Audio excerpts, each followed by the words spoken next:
Welcome to the Treasure Valley and Boise, the City of Trees. As one of the fastest growing areas in the entire nation, finding the right home is only as important as finding the right realtor. And who better in the Treasure Valley than Regina Collins, realtor? Licensed in both Idaho and California and self-employed since 1999, Regina Collins prides herself on a strong business and marketing background. With years of experience owning and operating full-staff businesses, Regina Collins is ready to work for you. Specializing in relocation, veterans and military families, listings, buyers, commercial, new homes, contingencies, and solar, Regina Collins is able to offer the whole package for her buyers. Whether you are new to Boise, want a better lifestyle for you and your family, or just want to get to know this area better, Regina Collins is honored to help you with this process. For more, visit reginaforhomes.com. This podcast is brought to you by Make Waves Media House. Make Waves Media House is a full-service video production company based out of Spokane, Washington, but does work all over the U.S., specializing in music video production, editing, director of photography services, motion graphics, and commercial work. With 20 years of experience behind the camera and celebrating 7 years of business, Make Waves is here to create your high-quality videos at affordable prices. You can find them on Facebook now at Make Waves Media House or Instagram at make.waves.mh or call them now at 509-991-3000.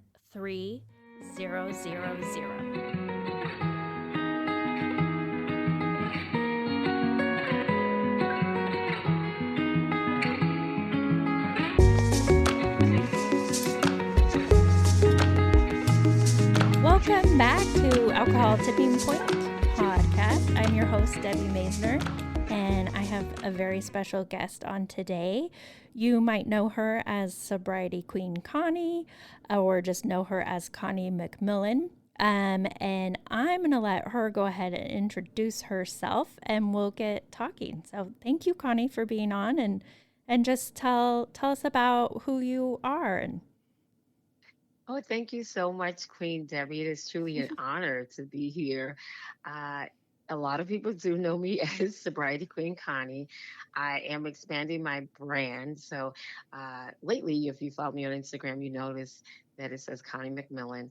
I am an author, I'm a coach, helping women around the world, broken single women and specifically, heal and the buried pain that they've had inside, just so that they can live their lives authentically. I was a woman who buried a lot of pain, buried it in alcohol, buried it in clothing, buried it in people and sex. And, I had to come to the realization that if I don't address the root of my problem, I was just going to die.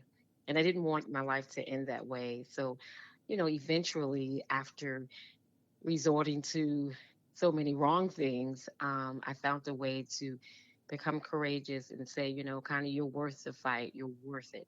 I mean, this didn't happen overnight. It took 15 years of me drinking and using, abusing, and allow myself to be abused verbally, physically, mentally, um, attempting suicide also.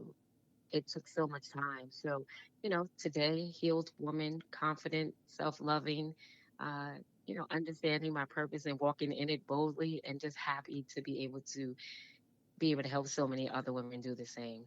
yeah, so you've been through a lot, and now you're just giving of yourself. And would you mind sharing your recovery story? Sure. So, as I said, I was a queen who drank as a way to escape my pain. My pain, the root of my pain was low self esteem. So, when I took my first drink, my early 20s, mid 20s, um, I was like an awakening. Literally, I felt like the dead had risen, and I didn't want to. I didn't want to leave that feeling. I wanted that feeling to stay with me. I also grew up in an environment where I saw alcohol around me a lot. So, um, I kind of just mimic what I saw. I saw the relatives in my family hiding pain and using alcohol as their method of escape. And after realizing that my life was just truly spiraling out of control, I knew at some point, listen, you're either going to be in jail, dead, and this is not the life I wanted for myself. I wanted to be able to get to a place. I don't have any children, so I wanted to get to a place where I could be that example. I mean, I battled knowing in my inside of me, knowing that life could be good, but what was I willing to do to ensure that it would get there? So I didn't do, AA. I didn't, sit in front of anybody. And that's not to shame anybody else for doing it that way. But for me, I was prideful, and I was just like, I'm not going to tell my business to everybody. I'm not going to tell my business to strangers. So prayer was always a part of my life. I am a woman who totally believes in God. And so I knew if I told him, he wasn't going to tell my business to nobody. So Mhm. I said, well, it's going to be me and Jesus. And so that is what I did. I had many failed attempts, right? I don't want you to think like, you just go to the Lord and he's just going to wipe it away. No, it didn't work like that. I literally, I battled with, walking past liquor stores and praying, asking God, don't let me go into the liquor store. Please, please, please. And then sometimes it worked, a lot of times it didn't. And eventually, after the failed attempts, one night I was sitting on my bed and I had gone to the liquor store, I had gotten the drink of choice at that time, of which was Long Island iced tea. I used to be a bartender. So, what we did in the bar, we put the glasses in the freezer. And so I did exactly that, let the glass get a little frosty. And moments later, I was sitting with the remote in one hand and looking at TV and put the drink to my lips, took one swallow, and started choking. And at first, I was just like, oh, I'm just drinking too fast. Mhm. It's nothing. And then I did it again once I was able to breathe. I took the glass to my lips, swallowed, and almost choked to death. And I said to myself immediately, this is something, this is not normal. And I just remember crying and dropping the remote, dropping the glass, and just really giving God praise. Because to me, it was just God answering my many, many, many, many prayers. And that was the last time I took a drink. And I'm just, just grateful that it finally happened. A lot of times we believe that, our reason of healing, or our answer to our prayers, or whatever shift we're trying to make in life, we believe is going to come one way and it comes a totally different way, the way we least expect it. So that was definitely the way that my healing journey started. Yeah, and how long have you been alcohol free? So I've been free for 7 years. 7 years I have abstained. um I would say it was hard. It definitely was hard, but it has been worth it. um I grew up in Brooklyn, New York. And so I Mhm. was in an area where there was familiarity, my friends and family. And so when I was able, well, I feel like when God opened up that door for me to finally stop drinking, I had already moved to a different state. I was living in New Jersey. And really, isolation had to be a part of my journey.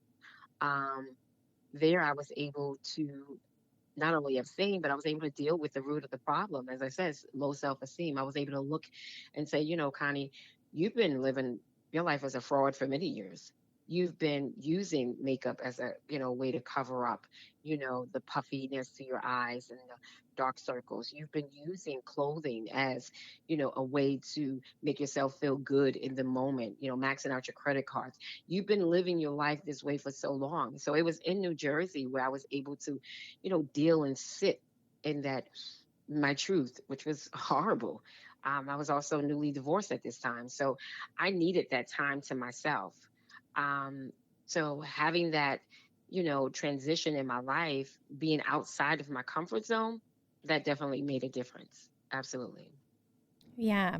And I like, you had mentioned before, like it wasn't just it wasn't that one time that you started choking, Right. which was such a powerful sign from above. But many, many other attempts had led up to that point. Absolutely. Absolutely. I know a lot of times people think like, it's people kind of dumb down on themselves because I did it. It's more like, well, is this ever going to happen for me? I've tried this so many times. And then you have the outsiders, the naysayers that are judging you. I've had clients that I've, spoken with, and they've said it themselves. I've had that experience where, you share with people that, I'm abstaining. I'm not drinking. And, you like to hear the support. And so not only are they giving you negative feedback, but you're giving yourself negative feedback every time, you don't live up to that. You slip and you fall. So as I said, that's expected, a part of the journey. It is a part of it. You're not going to just, boom. It's just not going to happen like that. Think about people who, it's totally different subject, but think about those that are practicing for a race. They don't just become, the world greatest runner. They have to fall down. They have to scrape their knees. They have to practice, practice, practice, have slip ups. They have to have bad judgment, bad negative feedback. So I would like to say the same is true for you. You're going to have slip ups, Um, the most important thing is that you get back up. That's what's important. That's what's going to make the difference. Yeah, 100%. I'm all about practice, not perfection. So then how did you kind of segue into this helping realm, and how do you help other women, other people become alcohol free? I've always had a heart for helping. Um, even when I was broken, I always would be the queen where my friends would come to me and they'd ask my advice. It's just at that moment, yes, I helped. Yes, I gave sound advice and I definitely gave it from a pure place. But the thing about it is that I was giving out and I wasn't replenishing. So I was pouring from an empty cup. So I knew that that was a part of my gift. I knew that that was where God had wanted me. I went to school. I mean, I have 2 degrees and human services and concentration in substance abuse. Ironically, I had no idea I was going to have a concentration in that, but I had always been a giver, and it makes me happy to be able to help someone else, pull someone else up. I've always empowered women primarily, so I knew at some point I had to follow my heart. I had to follow what and who God made me to be. So uh, I would say about 3 years in, I definitely started to share my story even more. I started to tell, authentically. That's a big thing. A lot of times we are afraid of that, but I can assure you that what you've gone through, I've done it, and many other people have done it, if not done it even worse. Um, I knew I just wanted to be a contributor. So that's when I started sharing my story. I hired a coach myself just to make certain that I was doing things correctly.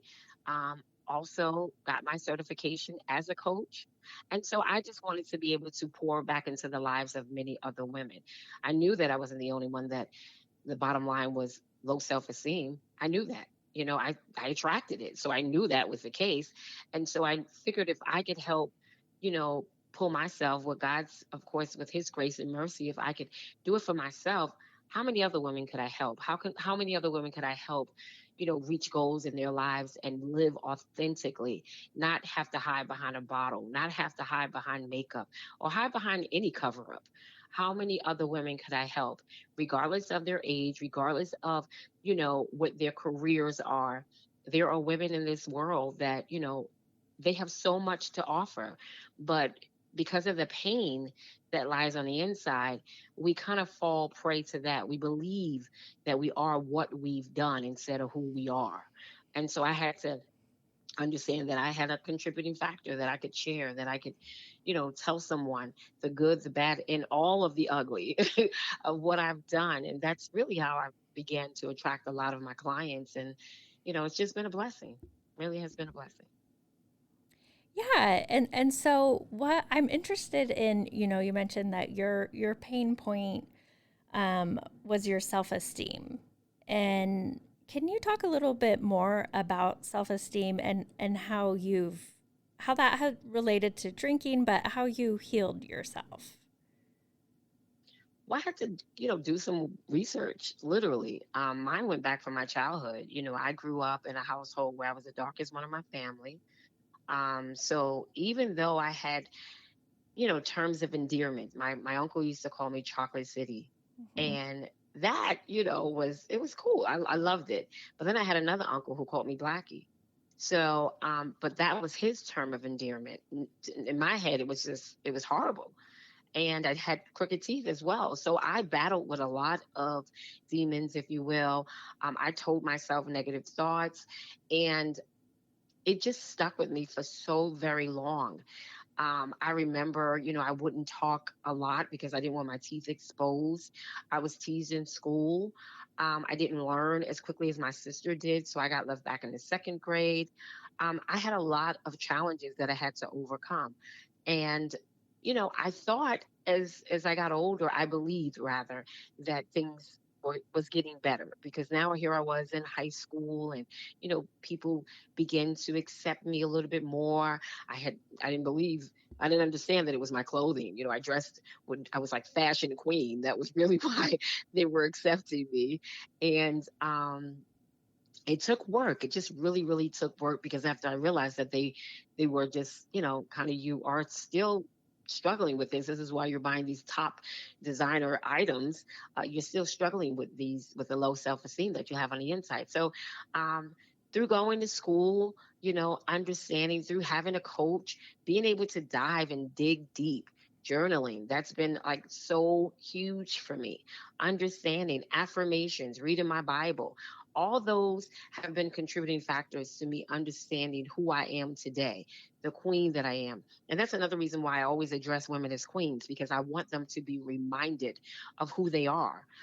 We have already programmed ourselves, be it from, childhood or whatever, maybe that frightening experience that you had as an adult. We've programmed our brain. That's just how our brain operates. It makes us believe that we are these things. So now, you have to daily, really do the work. That means looking yourself in the mirror. That means talking to yourself, not just occasionally, even when you don't feel well. You've got to have that conversation with yourself. If you don't feel well, okay, then why am I? Why am I feeling this way? What am I doing to get to the root of this problem?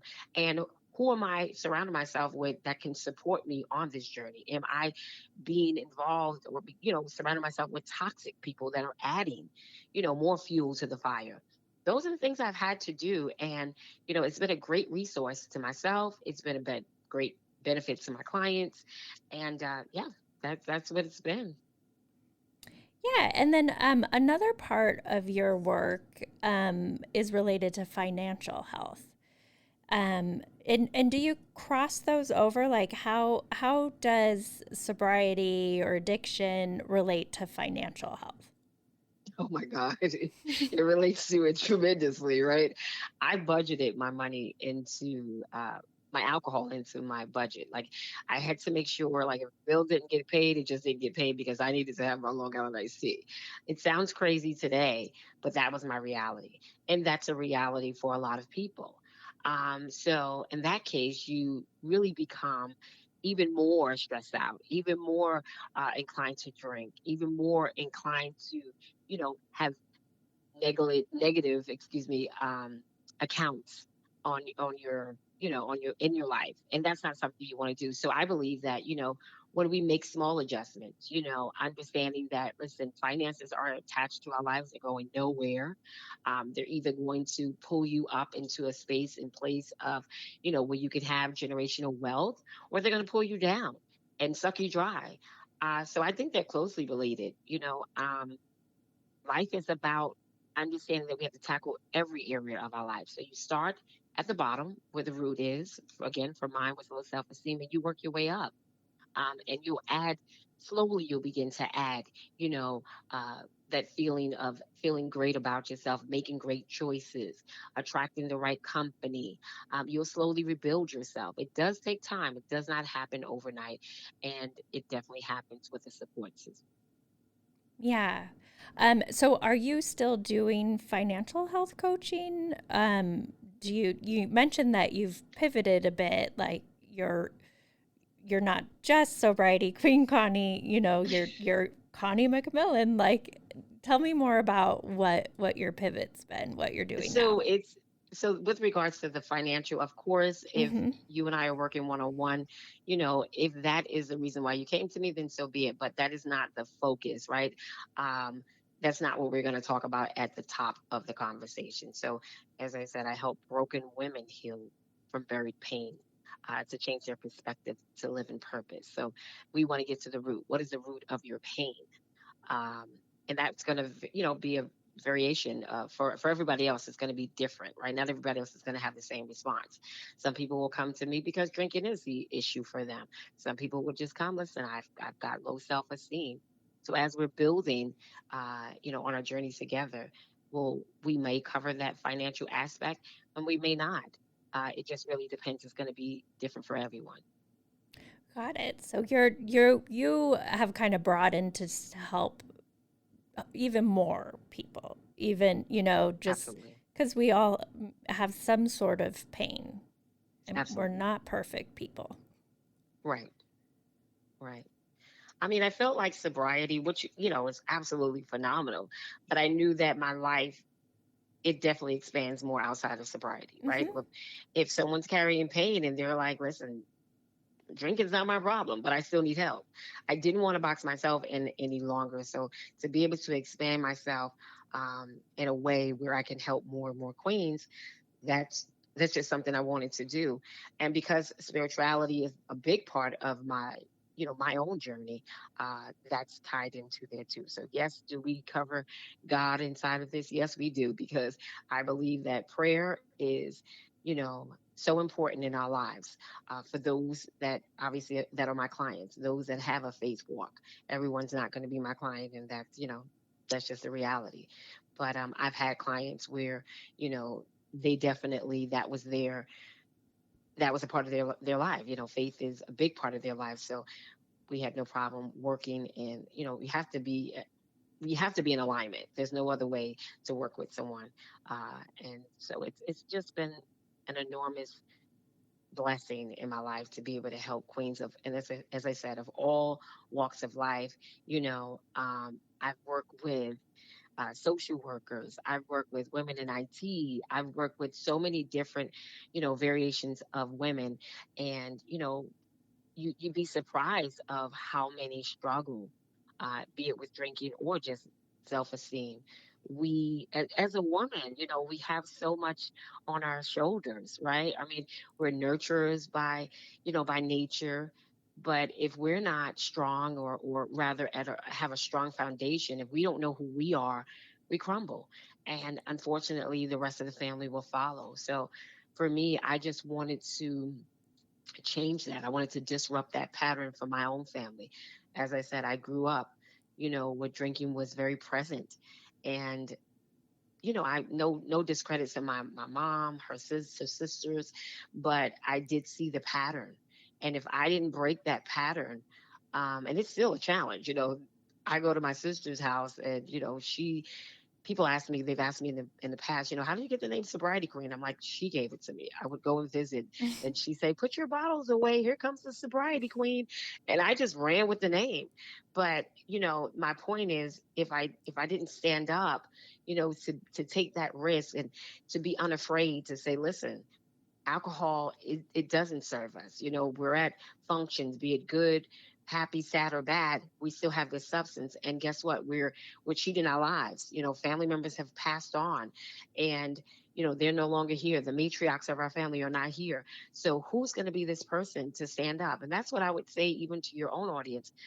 How are you going to stand up in your bloodline? Be it if you're struggling with alcohol, be it if you're struggling with low self-esteem, whatever it is, why not you? Why not be that voice to stand up and say, you know what?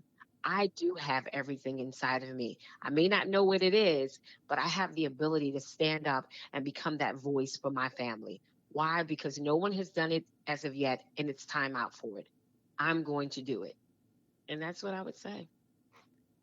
And how has your family or friends, how have they responded to this journey you've been on? Well, some, as far as friends, we're not friends anymore. That's just a Hmm. part of the journey. And it's not that, they're angry with me, but, sometimes your lifestyle exposes uh, who's really supposed to go, I'll say, the rest of the way with you, right? We understand that there are seasonal relationships, right? So sometimes the case is not everybody can go, not everybody's ready. So there are some friends where, this is where the end of the road has come. And then there are very few that we are still expanding our lives. We're actually living our best lives. And then family, you know, they haven't, not all of them have necessarily stopped drinking, but I love when I hear, oh my gosh, I caught your live today and it was so encouraging. I didn't drink today. Oh my gosh, I caught your live today. And, it made me feel really good. It made me think outside of the box and what I can do to be a contributor or whatever. I bought your book or I downloaded one of your courses, anything that can shift, right? Because as I said, it takes time. I believe that seeds are being poured into the lives of individuals. So that just simply means that it's not going to take effect right now. It's going to happen over time. That's what that means. So it's been phenomenal. Absolutely. And I just, I know my purpose and I won't drop the mic, if you will. Like I'll continue to do whatever I have to do so that my voice can be heard throughout this nation because I understand that I have something to contribute.